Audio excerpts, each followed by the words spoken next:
तुमच्या पिकांवर रोग आणि किडींचा त्रास होतोय का? उत्पादन कमी होतंय आणि खर्च वाढतोय.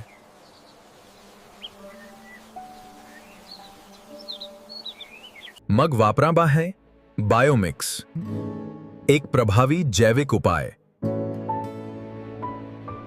हे सूक्ष्म जीवाणूंचं मिश्रण पिकांवरील रोग आणि कीड नियंत्रण करतं आणि पिकांची वाढ जबरदस्त करते.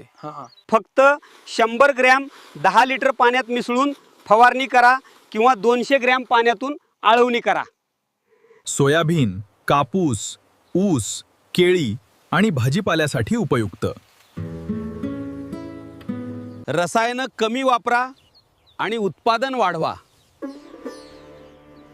बायोमिक्सचा वापर करा. आजच बायोमिक्स वापरून पहा आणि कीड आणि रोगांपासून पिकांचं संरक्षण करा. अधिक माहितीसाठी संपर्क करा रुद्र एंटरप्राइजेस वाय.